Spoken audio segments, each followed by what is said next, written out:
Well, Mother's Day is this weekend, and what better way to celebrate your mom than with some beautiful blooms that will last? So joining us today is Hope Medina and Caitlin Robles from Lair's. Thank you so much for being here, ladies. Yes, we love when you come, but we've been worried about you guys a little bit, especially with this like late spring snow. How has this affected you guys? You know what? We've had some hiccups for Mother's Day. We've had some pre-booked flowers that we pre-booked like months in advance. The farms had to cancel due to weather. Wow. But we have an amazing team who does all the purchasing of our flowers, and they were able to source and replenish us with the stuff that we were missing from the farms who were unfortunately unable to get us the product we needed.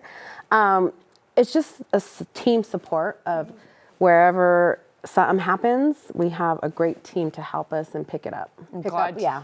Glad to hear that, because you know, people don't really realize, my kids were excited that there was a snow day today, but there is some repercussions and some things that we need to think about and to be mindful of. And speaking of Mother's Day, at least for me personally, I always want to get those arrangements that give you the biggest bang for your buck, that are going to last. Yeah, for sure. So what would you ladies say if somebody has not yet ordered their flowers or they're going to put together their own arrangement? What flowers do you recommend that's going to last?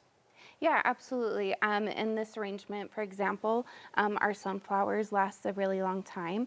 The little filler flowers also last a long time, but I think the care is what matters the most. So changing the water often, trimming the bottom of the stems, making sure where you place your flowers that they're not in direct sunlight, that they're in kind of a cool area. So those environmental things do matter. You guys taught me a lot, because now I change my water every other day. So you're doing every other? I do every other day. That's all I have the capacity for, but it works. I see them lasting longer. I truly do.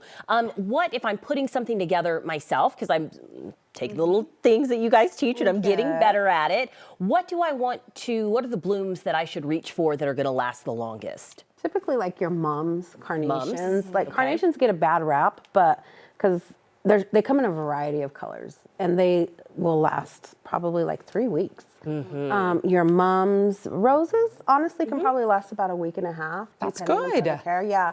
The stuff you want to stay away from, of course, is the pretty stuff, ranunculus, anemones, and stuff like that. But what about tulips? Tulips are pretty. I had some for Easter, and they lasted me 2 weeks. No way. So, and they actually will grow. So you will notice once you get tulips, like these can go up like this, and they get bigger.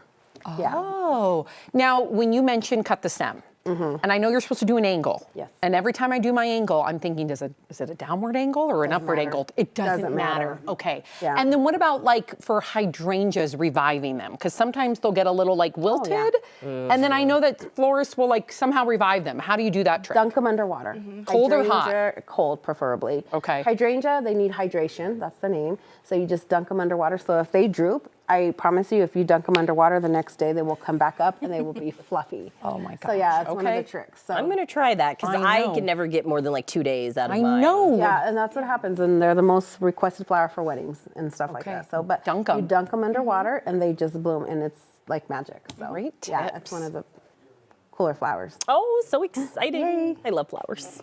That's going to do it for us. Hope and Caitlin, thank you so much. you. I love it when you come. Appreciate it.